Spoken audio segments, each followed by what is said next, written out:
विसृजा शिरसि पादं विद्महं चाटुकारै रनुनया विदुषास्ते भेत्तदैत्यैर्मुकुन्दात् सकृतैः वृष्टिष्टा पत्यपत्यन्नलोका विसृजादकृतचेताः केनु सन्देहमस्मिन्। सर्ववेदांत सार श्रीमद्भागवते दशम स्कंधे सप्तचत्वारिंशाध्याये षोडशसंख्यक श्लोके श्री श्री राधारानी तार चरण सन्निकटे गुंजनरत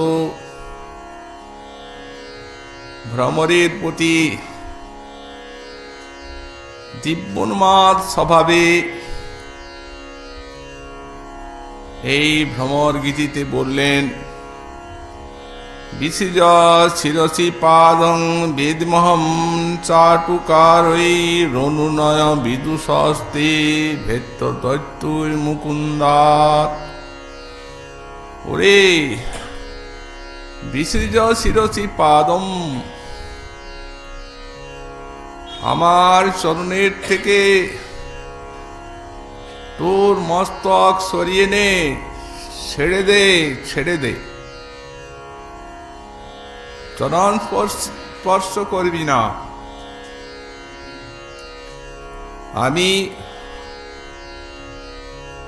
তোদের চাটুকারিতা সবই জানি। মুকুন্দা তদ্ভেত্ত অনুনয় বিদুষস্তে সর্বং বেদমি। ওই মুকুন্দের নিকট থেকে তুই যে চাটুকারিতা শিক্ষা করে এসেছিস, ওগুলি সবই আমার জানা আছে। আমি তোকে জানি, আর তোর প্রভু মুকুন্দকেও জানি। সকৃতৈঃ বিশিষ্টা পত্যপত্যন্ন লোকা সকৃতি। আমরা তার জন্য পতি অপত্য, ইহলোকা অন্য লোকা, তার জন্য আমরা পতিপুত্রাদি আত্মীয় স্বজন ইহলোক পরলোক আমরা সব ত্যাগ করে আর তার শরণে সর্বস্ব সমর্পণ করে আর তারই হয়ে গেছিলাম। সে আমাদিগকে ছেড়ে চলে গেল। এইরূপ অকৃতজ্ঞ ব্যক্তি, তার জন্য সবই ছাড়লাম। সেই অকৃতজ্ঞ আমাদের কথা একবারও মনে ভাবল না। অতএব কেনু সন্দেহমস্মিন, এইরূপ অকৃতজ্ঞ ব্যক্তির সঙ্গে আর কোনো সন্ধি হবার আছে? এই সন্ধি হবার নয়।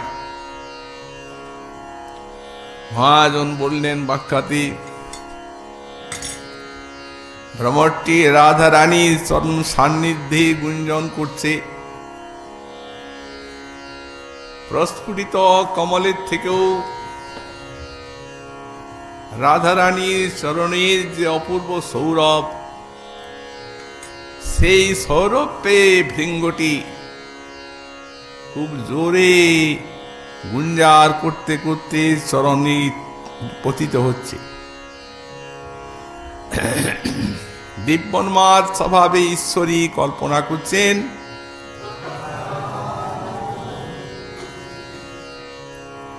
যে ভ্রমরটি তার প্রভুর যে সব অপরাধ, তার জন্য সে ক্ষমা চায়। এই জন্যই চরণে পড়ে ক্ষমা চাচ্ছে আমার কাছে। ওরে ছেড়ে দে, ছেড়ে দে, বিসৃজ চিরসি পাদম। দেখো দেখো সখীগণ, ভ্রমরটা বলছে কি জানো? ঈশ্বরী, আমার বন্ধু আপনার জন্য একান্ত কাতর হয়ে আপনার মান ভঞ্জনের জন্য আমায় প্রেরণ করলেন, কিন্তু যতক্ষণ থেকে এলাম আমি আর একটি বারও সুযোগ পেলাম না যে বন্ধু যে সব কথা আমায় বলে পাঠিয়েছেন সেগুলি আপনার কাছে খুলে বলি। আপনি তো অবসরই দিচ্ছেন না, আপনি তো নিজের ভাবেই কথা বলে চলেছেন। তো বন্ধুর যে কথা একবার আমার কাছে শুনুন। রাজারানী বলছেন, ওরে আর শোনার দরকার নেই, দেখ তোদের অনেক শুনেছি আর অনেক জেনেছি, আমার কিচ্ছু অজানা নেই। যার জন্য সবই ছাড়লাম, ইহকাল পরকাল, আত্মীয় স্বজন পতিপুত্রাদি, সেই অকৃতজ্ঞ একবার ভাবল না যে আমি যদি এদের ছেড়ে চলে যাই তাহলে এই সর্বহারা গোপীগণ দাঁড়াবে কোথায়, কার কাছে? যাদের সে ছাড়া বিশ্বে আর কিচ্ছু ছিল না, তাকে ছাড়া যারা জগতে আর কাউকে জানতো না,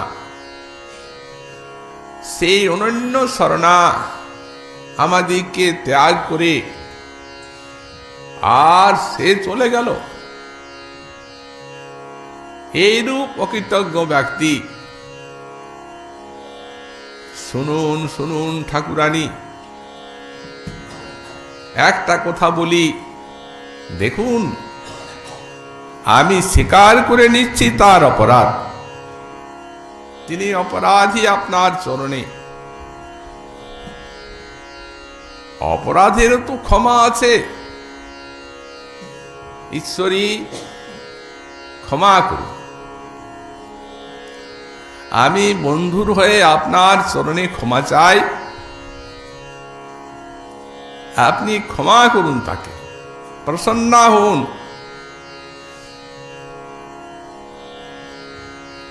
রাজারানী বলছেন, হরি শুন বলি, ক্ষমা ক্ষমা নেই, কারণ সে আমাদের যেভাবে সর্বহারা করে চলে গেছে জানি তো। ক্ষমা তোরা চাইবি, তোদের স্বভাব তো জানাই আছে।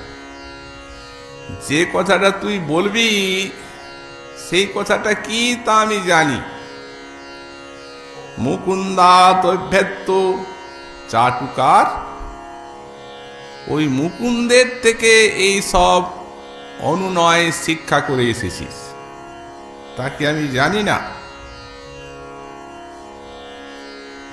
যখন এইখানে অপরাধী হতো কি সব চাটুকারিতা বিস্তার করত, এখনো সব প্রজ্জ্বল চোখের সামনে ভাসে। তার যে সেই চাটু বাণী আমাদেরকে সন্তুষ্ট করার জন্য মানিনী হয়ে হলে বলতো কি জানিস, শুন বলি তাহলে, তো আর তোর কাছে শোনার দরকার নাই, আমার কাছে শোন। তার চাটুকারিতা বলতো, ওই চাঁদ মুখের মধুর হাসনি রাধে সদাই হৃদয়ে জাগে। তোমার ওই চাঁদ মুখের মধুর হাস্য সব সময় আমার মরমে জাগে। মুখ তুলি যদি বারেক চাহো, তাকাও আমার শপথই লাগে। শপথ দিত একবার মুখ তুলে তাকাও, একবার।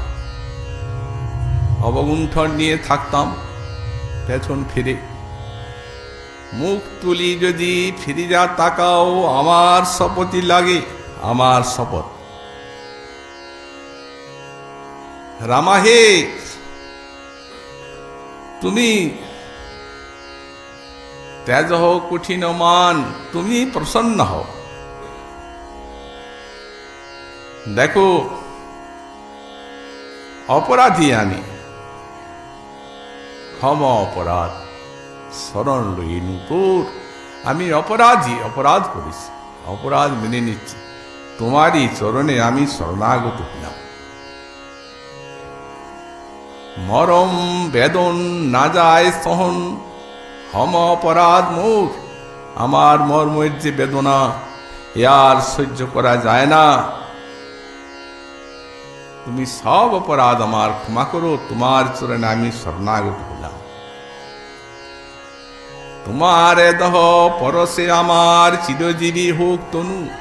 বলতো কি জানিস, তোমার এই দেহ স্পর্শে আমি মরে যাচ্ছি, তোমার বিরহ কাতর দশায়। তোমার পরশে চিরজীবী হোক মোরে তনু, আমার এই তনু চিরজীবী হোক। দেখো রাধে, এই তুমি যে আমার সর্বসাধন করের মোহন বেনু, তুমি সর্বস্ব ধর্ম আমার, এই হাতের মোহন বেনু, এর সবই তুমি। তোমার চরণে শরণাগত হলাম, রক্ষা করো।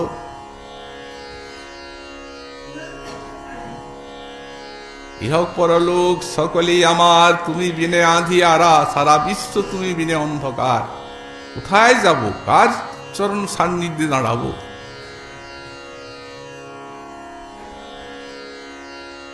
এই সূর্যের ভিতরে আঁধার জমল কি করে, তাই চিন্তনীয়।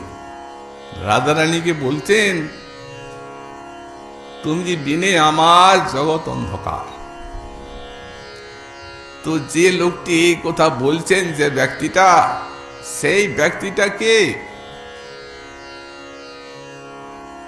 কোন একটি কি স্ত্রৈণ পুরুষ? তিনি সমস্ত বেদ, বেদান্ত, উপনিষদ, গীতা, ভাগবত যাকে পুরুষোত্তম রূপে বর্ণনা করছেন, যিনি কোটি কোটি আনন্দের সিন্ধু, রসবৈষ আনন্দং ব্রহ্ম, শ্রুতি যাকে বলছেন, যে আনন্দ সিন্ধুর এক বিন্দুর আভাসে অনন্ত কোটি ব্রহ্মাণ্ড মত্ত হয়ে আছে। দেখুন না চোখের সামনে, এই যে জগতের জীব বিষয়ানন্দে এতখানি মাতোয়ারা, তারা কি সামনে মৃত্যু, সামনে যে কাল, এগুলিকে তারা দেখছেন না? সবই তো দেখছে। আত্মীয় স্বজন সামনে মরে মরে যাচ্ছে, কিন্তু বড় বড় বিদ্বান সব মেতে আছে যার একটা আভাস কণিকা। অনন্ত কোটি ব্রহ্মাণ্ডের সব যোগী মুনিগণ যার ওই অঙ্গের আলোকে মিশবার জন্য কত শত তপস্যা করছে, কত কত ধ্যান ধারণা। অনন্ত কোটি ব্রহ্মাণ্ডের ভক্ত সমাজ, তারা যার সে আনন্দ সিন্ধুর এক বিন্দু, এক কণিকায় আনন্দ রসে মগ্ন হয়ে আছেন, সেই সং ভগবান ব্রজেন্দ্র নন্দন, তিনি রাধারানীর চরণে পড়ে সব কথা বলছেন। এই চাটুকারিতা, দেহ জ্ঞ সব তুমি যে আমার, সবই তুমি আমার, অতএব কৃপা করে ক্ষমা করো। রাধারানীর চরণে পড়ে প্রার্থনা করছে। হরে শোন বলি, কখনো বা বলতো, বদচি যদি কিঞ্চিদপি দন্তরুচি কৌমদি, হরতি দরতি মেরমতি ঘূরম, প্রিয়ে চারুশিলে মুঞ্চময়ী মানমণি দানম, সপদি দহতি মদনানুল মম মানসো। দেহি মুখ কমল মধুপানম সত্যমেবাসি সুদতি যদি কোপিনী।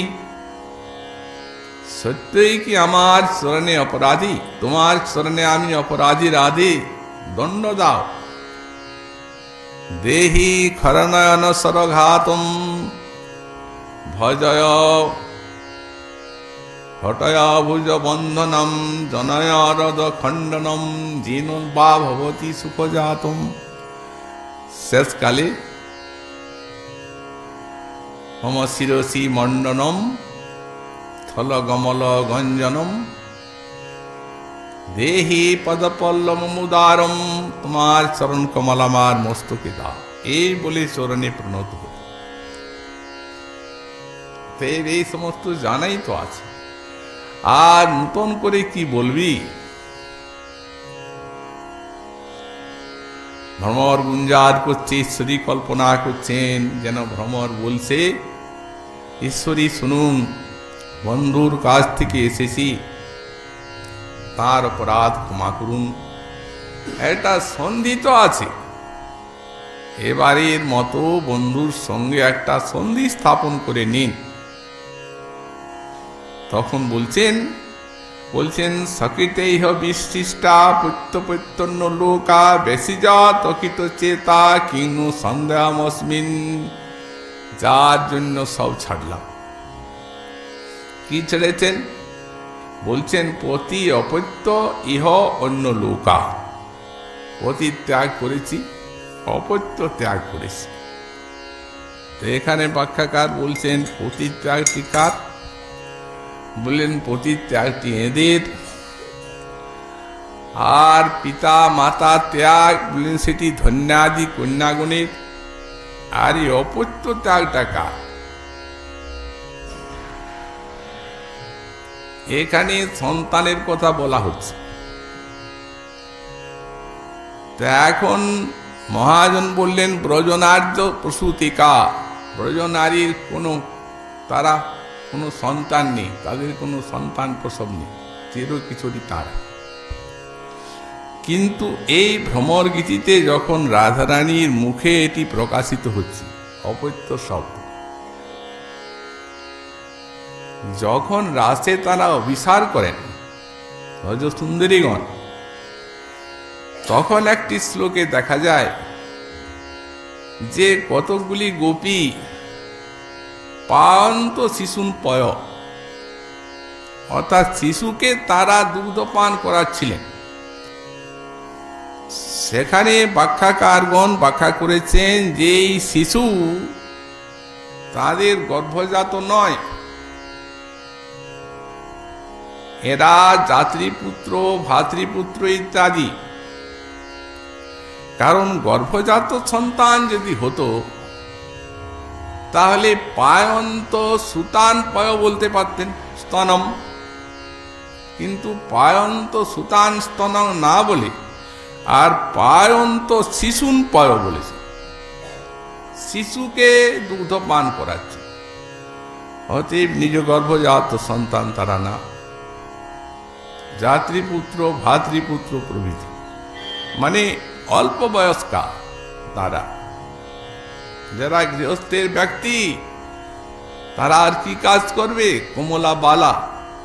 আচ্ছা, এই ছেলেগুলিকে দেখ, তাদেরকে দুধ পান করাচ্ছে, নিত্য অবসরে বেণু বাজল, ওই অবস্থায় শিশু থাকলো, চলে গেল। ওটা তো সঙ্গতি হলো। কিন্তু এখানে অপত্য শব্দ, ন তসমাৎ, যার থেকে পতিত হয় না, উদ্ধার পায় মাতা পিতা, তাকে অপত্য বলা হয়।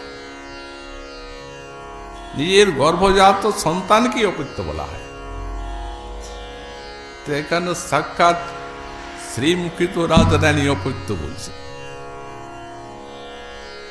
এই বিষয়টি যদি সিদ্ধান্ত বুঝতে হয়, তাহলে আমাদের এই গোপিকার বিভাগটা বুঝতে হবে। সাধারণত এই গোপীগণ দু প্রকার। এক প্রকার নিত্য সিদ্ধা, আর এক প্রকার সাধন সিদ্ধা। তো যারা নিত্য সিদ্ধা তাদের কথা তো ব্রহ্মসংহিতা ইত্যাদি বহু সমস্ত শাস্ত্রে লিখিত আছে। তারা তো সে আনন্দ চিন্ময় রস প্রতিভাবিতা, শ্রীয় কান্তা কান্ত পরম পুরুষ, এই ব্রহ্মসংহিতা এদের কথা বলেছেন নিত্য সিদ্ধা যারা। সেই তাদের মধ্যে রাধারানী হচ্ছেন সর্বশ্রেষ্ঠা, গোপী শিরোমণি। এটি আমরা গৌতমীয় তন্ত্রে দেখতে পাই। দেবী কৃষ্ণময়ী প্রোক্তা রাধিকা পর দেবতা সর্বলক্ষ্মীময়ী সর্বকান্তি সম্মোহিনী পরা। এই পরা শব্দে শ্রেষ্ঠা সকলের, অনন্ত গোপী নিত্য সিদ্ধাগুণের। এবং ঋক্পরিশিষ্ট আছে রাধা মাধব দেব মাধবী নৈব রাধিকা ইত্যাদি। সর্বত্র ওনার শ্রেষ্ঠত্ব বর্ণনা আছে। আর যারা সাধন সিদ্ধা তারা তিন প্রকার। এক হচ্ছেন শ্রুতিচরী, আর এক হচ্ছেন ঋষিচরী, আর এক হচ্ছেন দেবকন্যা। এই জন্য পুরাণ বললেন, পদ্মপুরাণ গপ্যস্ত শ্রুতয় জ্ঞেয়া। এই গোপীগণ জানবেন শ্রুতি এবং ঋষয় দেবকন্যকা, আর ঋষি আর দেবকন্যা, আর গোপকন্যাশ্চ, আর গোপকন্যা যেটি সেইটি নিত্য সিদ্ধা। চার প্রকার। তার মধ্যে সাধন সিদ্ধা তিন প্রকার হল শ্রুতিচরী, মুনিচরী আর দেবকন্যা। তার মধ্যে শ্রুতিচরী যারা, তাদের কথা পুরাণে লিখিত আছে যে শ্রুতির অধিষ্ঠাত্রী দেবতা তারা শ্রীকৃষ্ণের গোপীগণের সঙ্গে যে অপূর্ব মাধুরী, বিহারের মাধুরী, তাই দর্শনে তারা লুব্ধ হন এবং তারা সেই গোপীগণের আনুগত্য নিয়ে ভজন করে। ভজন করে তারা পান গোপী ভাবে, গোপিকা হয়ে জন্মান তারা। তো তারা নিজেই যখন স্তুতি করছেন শ্রীকৃষ্ণকে, তখন নিজেই বলেছেন সমা সমদিশ অঙ্গি সরজ সুধা। গোপীগণ যেভাবে তোমার চরণ রস আস্বাদন করেন, আমরা তাদের আনুগত্য নিয়ে ভজন করেছি। এই সমাধি সমদিশ শব্দে কহে গোপীর প্রতি আনুগতি, এইটাই অনুগতি। আর সমাজ শব্দে কহে শ্রুতির গোপীদেহ প্রাপ্তি। আর শ্রুতিগণ গোপীদেহ প্রাপ্ত হলেন ভগবানের কৃপাতে। আর সেই সাধন সিদ্ধাগণ ব্রজে গোপী হয়ে জন্মালেন। আর মুনিচরী এদের কথা পদ্মপুরাণে দেখা যায়। এরা হচ্ছেন দণ্ডকারণ্যবাসী ঋষি। এরা ছিলেন গোপাল উপাসক, কৃষ্ণ উপাসক। তারপরে দণ্ডকারণ্যে বাস করতেন। ভগবান শ্রীরামচন্দ্র যখন সেই দণ্ডকারণ্যে যান পিতৃ সত্য পালনের জন্য, তখন তার দর্শন পান তারা। রামং দৃष्ट्वा হরিং তত্র ভুক্তা মৈচ্ছং সুবিগ্রহম। সীতা আছেন, সীতাকে দেখেন, রামচন্দ্রকে দেখেন। তখন শ্রীহরিকে দেখে আর তাদের সেই স্ত্রী ভাবে, গোপী ভাবে, তাদের নিজের অভিষ্ট যে গোপালদেব, ওই তাকে ভজন করার ইচ্ছা হয়। তো শ্রীরামচন্দ্রের চরণে তারা লজ্জায় সেটা বলতে পারেন নাই। অন্তর্যামী প্রভু তাদের অন্তর জানেন। এই জন্য তারা যখন গোপাল উপাসক, এখানে তো তিনি এক নারী ব্রত, এখানে তো আর অন্য কোন রমণী নাই। তো এখানে না হলেও তার যে ওই দাপরের লীলা, স্বয়ং ভগবান তারই যখন উপাসক, তখন তিনি কৃপা করেন যাতে তারা সেইখানে আনুগত্য নিয়ে পায়। গোপী আনুগত্যে ভজন করে, তারাও ভজন করেন, ভজন করে তারা জন্মগ্রহণ করেন, এর তারাও এসে ব্রজে এই অবতার লীলায়। কিন্তু তাদের মধ্যে কতগুলি তারা এখানে এসে নিত্য সিদ্ধার সঙ্গ পান নাই। নিয়ম হলো এই যে গোপীভাবে ভজন করতে করতে যখন সাধক প্রেম পেয়ে গেল, প্রেম পেলেই যোগমায়া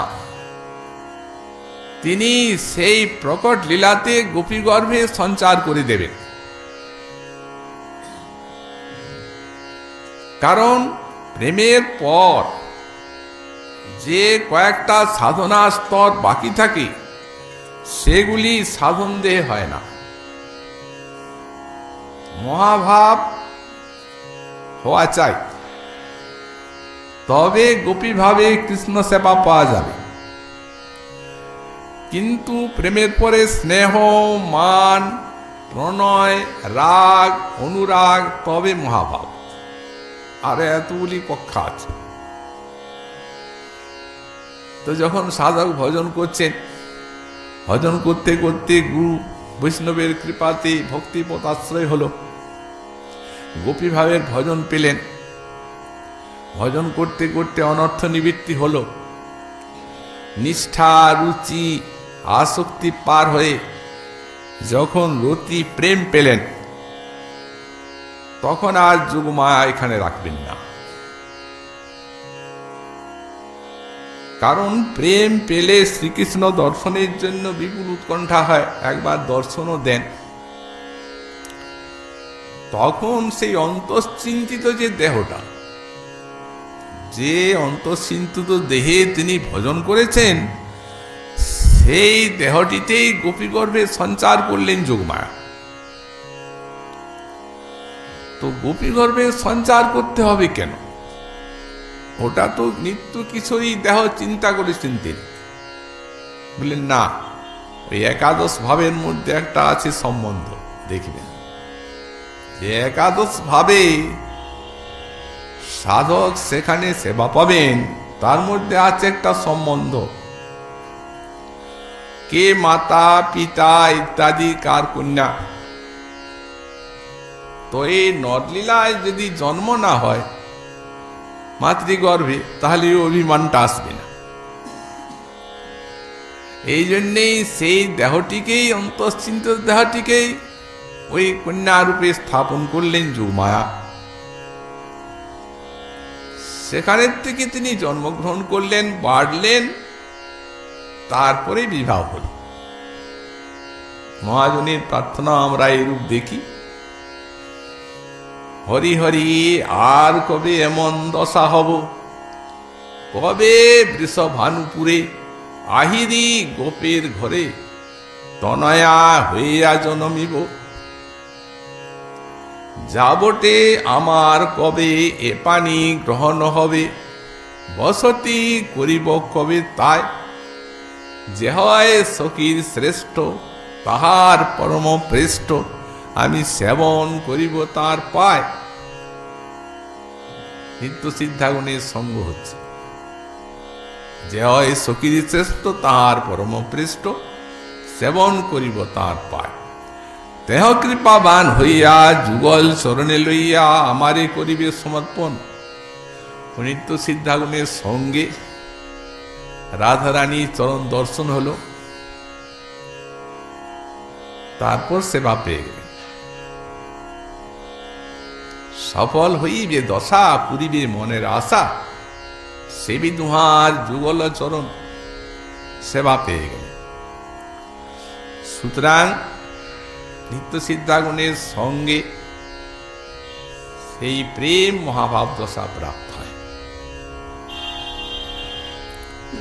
এখন সেই ঋষিচরী যে সমস্ত দণ্ডকারণ্যবাসী ঋষি, তাদের মধ্যে কতগুলি তারা নিত্য সিদ্ধার সঙ্গ পেলেন না, সবাই না, কতগুলি নিত্য সিদ্ধার সঙ্গ যখন পেলেন না, তখন তাদের প্রেম সেই মহাভাব দশা লাভ করল না।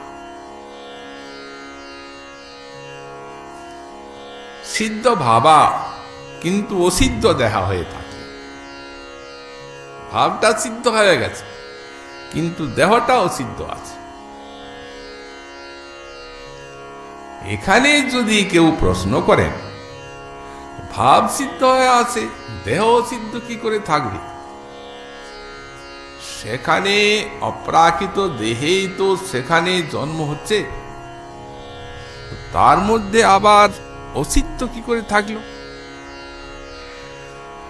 সিদ্ধান্ত করছেন তোষণী টিকাতে গোসাইপাদ যে নচ বক্তব্যম গোকুল জাতানাং প্রাকৃত দেহাদিত্যং ন সম্ভবতীতি। বললেন এটি বলতে পারা যাবে না যে যারা যেসব গোকুলে গিয়ে জাত হলো তাদের প্রাকৃত তো কখনো সম্ভবপর হয় না। মানে হয়, অবতার লীলাতে তা দেখা যায়, প্রকট লীলায় ওটা হয়। দৃষ্টান্ত দিচ্ছেন, বলছেন দেখুন তার দৃষ্টান্ত, দেবক্যা দিব্যামপি ষড়গর্ভ সঙ্গকানাম জন্ম শ্রুয়তি। দেবকী দেবীর 6টা গর্ভ হলো শিশু, ওটা তো প্রাকৃত। তো নিত্য সিদ্ধা তার যখন 6টি গর্ভ জাত হলো তখন এটা অবতার লীলায় সম্ভবপর হয়, মিশা থাকে, এদের মধ্যে সেইটি মিশা ছিল। তখন বংশীনাদ রাসারম্ভে রাস বিহারী যখন বংশীনাদ করলেন তখন ভাব তো সিদ্ধ হয়ে আছে, দেহটা কিন্তু অসিদ্ধ। তো এখন দৃষ্টান্ত দিচ্ছেন গোস্বামীপাদ, বলছেন মনে করুন কোন বাগানের মালি যখন আম গাছের আমগুলি অর্ধপক্ক থাকে তখনই নামিয়ে নিয়ে যায় আর মালিকের ঘরে চাকর দিয়ে দেয়, ওইখানে পরিপক্ক হয়। আর যদি গাছেই পাকতে দেয় তাহলে পড়ে ওটা রসটা নষ্ট হয়ে যাবে। তো সেই প্রকারে এই বাগানের মালি যোগমায়া উনি কি করলেন, উনি সেই অপক্ক আছে, মিশামিশি আছে, পরিপক্ক হয়নি, সেইটিকেই নিয়ে গেলেন ওখানে গোকুলে, জন্ম দিলেন। ও ভাবটা ওদের থেকেই গেল, সেটিতে কৃষ্ণ সেবা হবে না, কারণ মহাভাব হয়নি তো কোনো পাকা। তো তারা বাধা পেয়ে গেলেন, যোগমায়া সহতাপন নাই, সবাই তো চলে গেলেন। এখন ওদের প্রাকৃতত্ব দেহে ছিল বলে তাদের কারো কারো সন্তান জাত হয়েছিল, প্রতিসঙ্গ হয়েছিল, সন্তান জাত হয়েছিল। তো তাদেরই কথা শ্রীমদ্ ভাগবতে উল্লেখ আছে, যখন বাধা প্রাপ্ত হয়ে গেলেন পতি এত রাত্রে কোথায় যাবে, দ্বার বন্ধ করে দিলেন পতি। তখন দুঃসহ প্রেষ্ট বিরহ তীব্র তাপ ভূতা শোভা ধান প্রাপ্তা চ্যুতা শ্লেষ নির্বৃত্তা ক্ষীণ মঙ্গলা। তখন বললেন তাদের সেই দুঃসহ প্রিয় বিরহ তাপ, সেই তাপটাতে তাদের ওই অমঙ্গল, তাদের বিধূত হয়ে গেল অমঙ্গল, মঙ্গল ক্ষীণ হয়ে গেল, অশুভ বিধূত হয়ে গেল আর মঙ্গল ক্ষীণ হয়ে গেল। তুই অশুভটা আর মঙ্গলটা কি, এগুলা কি পাপ পুণ্য? বললেন না না, পাপ পুণ্য তো প্রারব্ধ যখন গেল অনর্থ নিবৃত্তি তখনই চলে গেছে, এগুলা নূতন কিছু, তা না হলে এরকম সংজ্ঞা দেওয়া হতো না। এই যে অশুভ আর মঙ্গল ক্ষীণ হলো, অশুভ ধূত হলো,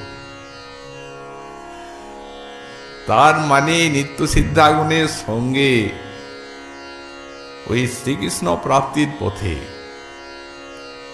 পূর্বেই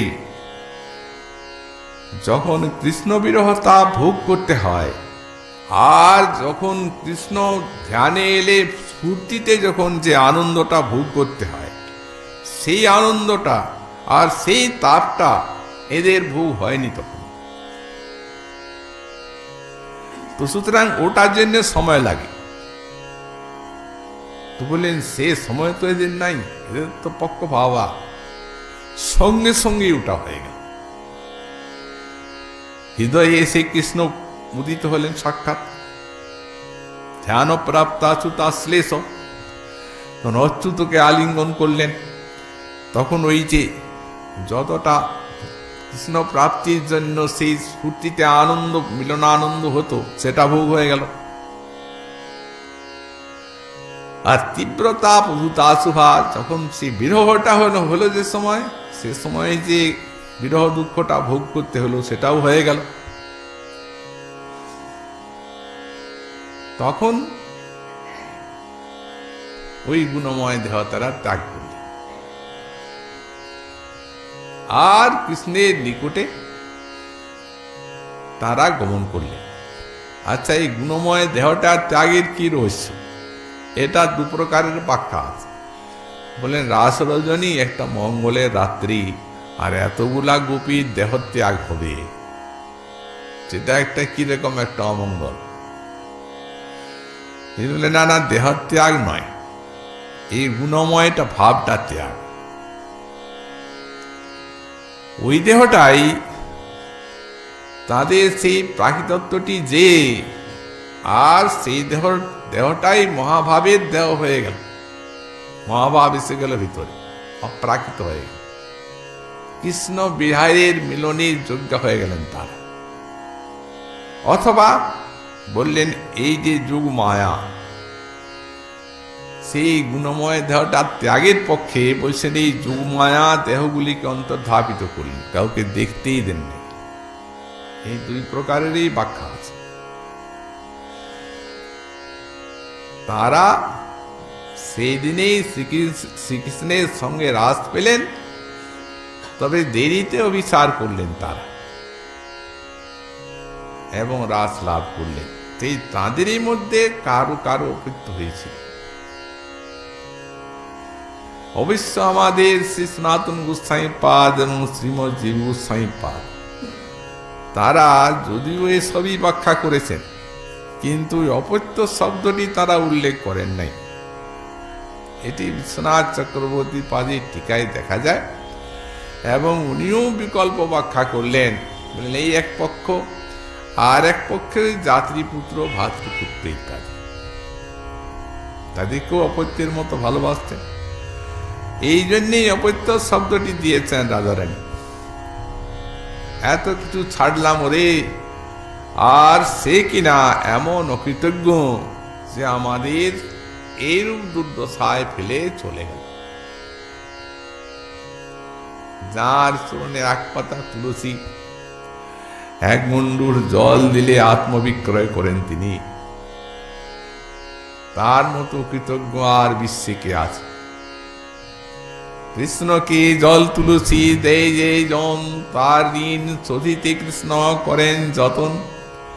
জল তুলসীর সম, কৃষ্ণের কিছু ঘরে নাহি ধন, তবে আত্মা বেচি কৃষ্ণ করে ঋণের শোধন। এরূপ কৃতজ্ঞ চূড়ামণি যিনি, তার মতো কৃতজ্ঞ আর কেউ নেই। কিন্তু এত রস, এত তিরস্কার করছেন না রাধারানী, মান ভঙ্গিতে তিরস্কার করছেন। এইরূপ অকৃতজ্ঞ ব্যক্তির সঙ্গে কোনো সন্ধি নেই। তো এই যে শ্লোকটি বললেন, এই শ্লোকটিতে বলা হয়েছে সংজল্প সল্লুণ্ঠয়া গহনয়া কয়া পাক্ষে প্রমুদ্রয়া তস্যাকৃত জ্ঞাতি উক্তি সংজল্প কথিত বুধই। চিত্রজল্পের তো 10টা, সেই চিত্রজল্পের মধ্যে এটা আছে সংজল্প। এর লক্ষণ কি? বললেন সল্লুণ্ঠয়া গহনা, যেটা গহন গভীর ছল্লুণ্ঠ বাণী। ছল্লুণ্ঠ বাক্য কাকে বলা যায়? মানে ওই প্রশংসা, ঠাট্টা করে প্রশংসা করা, সেটিকে ছল্লুণ্ঠ বাণী বলা যায়। তো বললেন এই ছল্লুণ্ঠা গহন, যে ছল্লুণ্ঠা এবং আক্ষেপ মুদ্রা, আর তার অর্থাৎ শ্রীকৃষ্ণের অকৃতজ্ঞতাদি যে উক্তি, তাকেই সংজল্প বলা যায়। তো বলছেন এতে এই পূর্বার্ধে ছল্লুণ্ঠয়া, পূর্বার্ধে বিশেষ শিরসি পাদম বেদমোহম চাটুকারই রুণনয় বিদুষস্তে ভিত্তু দৈত্যর মুকুন্দাত, এটিতে ছল্লুণ্ঠ বাণী বলা হয়েছে। আর উত্তরার্ধে সকৃত ইহ বিশিষ্টা প্রত্যন্য লোকা, বললেন এতে আক্ষেপ মুদ্রা আর অকৃতজ্ঞতা বলা হয়েছে। আক্ষেপ আর অকৃতজ্ঞতা, তো এখানে একটা আদি শব্দ আছে, অকৃতজ্ঞতা দি মূলে। তো আদি শব্দে কি? আদি শব্দে নিষ্ঠুরত্ব, প্রেমহীনত্ব ইত্যাদিগুলিও জানতে হবে। তারপরে এরপরে পরবর্তী শ্লোকে রাজারানী সেই চিত্রজল্পের মধ্যে অবজল্প ব্যাখ্যা করছেন। তোমার মহাপ্রভুর কৃপা হলে আগামীকাল আবার সেই বিষয়ে আমরা আস্বাদন করব। আজকে আমাদের ভাগবতী কথা এখানে